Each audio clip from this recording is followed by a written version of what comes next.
Okay, I'm going to play 2 characters. Child sex abuse warning. If you don't want to listen to it, don't. Okay. Wonder if my boy could love me just the same. If he knew Grandpa did his dad and Daddy blocked out the pain. I constantly toy with my mortality, the fragility of reality. Is this illusion my delusion?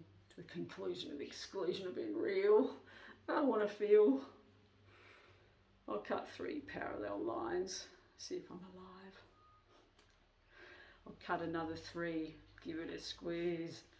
Ah, I see crocodile blood oozing now out in beads. Good, a reptile of a man, because no one needs to feel. Don't want to be real. Especially a sniveling loser who's told it's all his fault. I didn't run, so I chose it. He told me I wanted it because I never said no. And how the hell do I keep forgetting so it keeps happening? I'm living 2 lives. One's normal, one's threatening. It's like he casts a spell when he flops out his dick. Dissociative amnesia. The clever brain's trick. To survive. To stay alive despite the unbearable pain and the shame. Repressed memory. How do I protect my son? He's nearly at the age when my abuse began. When I see my dad's bits, my mind just splits. I even assume I'm clumsy, not these bruises from his strangles and hits.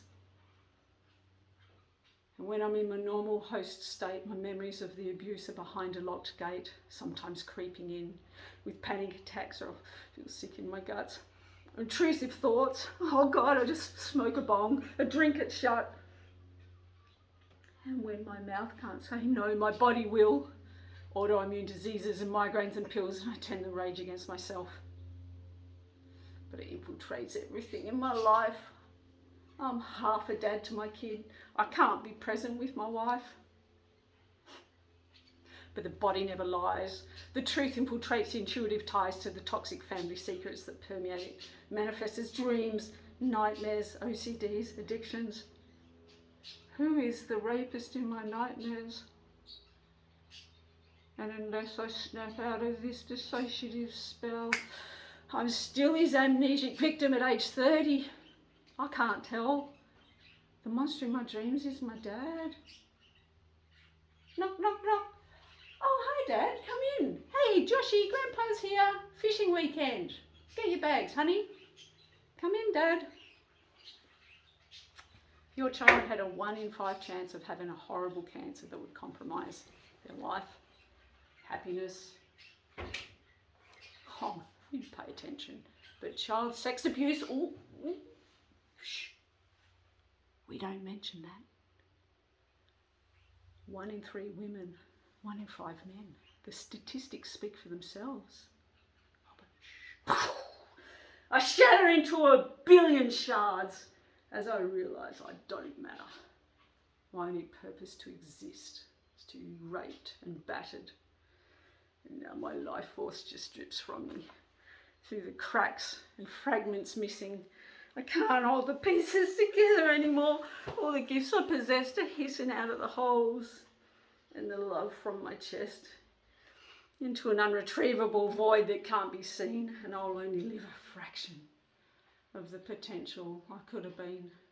What's the point having a 140 IQ and it will never be channeled and never be used? Smart enough to know what I'll never achieve. We're out there seated among you with not advertisements on our sleeves. We look normal. It's invisible. Wheelchairs in the mind.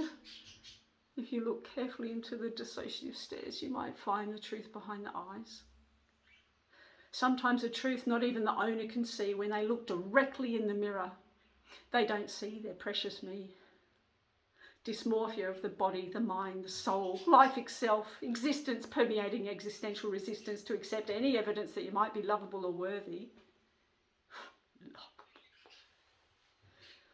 Who could love this child stuck in an adult's body? Who am I to dare think I could embody anything other than a cowardly, dirty, contaminated, guilty little girl who let it happen to her friends by inviting them for a birthday party? Plenty of live presents at that party for him. So did you fight or flight? The ignorant police asked me, where I barely had the strength to stutter my story. I froze. We don't believe you. Why didn't you run? I saw the results of his loaded gun. And I was bound and scared and 8 years old. If I can run, yeah, run! I told my legs. He busted them up so bad, but even if he hadn't, I knew. I'd end up like Scruffy. And my baby bunnies too. What did I do?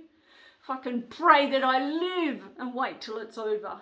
Pray that I give those words he wants to hear, those powerless yelps and looks of terror, pleas and tears, eyes wide with fear, and then he'll be satisfied, maybe, with his little girl beyond traumatised. His delusional ego glorified.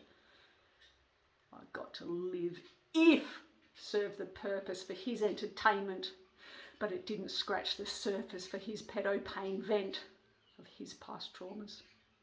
The sins of the father were passed on. We must be the generation to stop the intergenerational trauma dysfunction. So delusional, he genuinely thought he was fast to beat a toddler in a race and so fucking tough to punch his dying wife in the face. And how did he get 300 kids? Because no one wants to embrace the truth that he could be and looks like any one of us. And started perpetrating at age 12.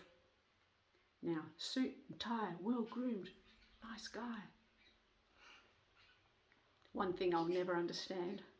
If one goes to court, finally, well, who's holding his hand? A fucking supportive wife with her head in the sand.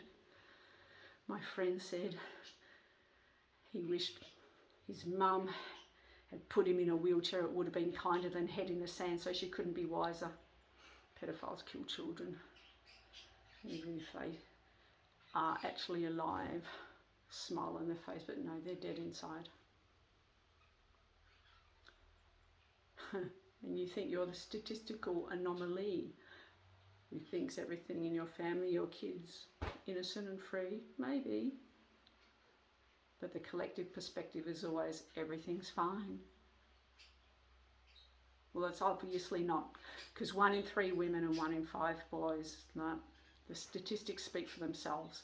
So I ask, who will be the neighbour, the preacher, the lover, friend, teacher, who asks the right questions and dared to look deeper?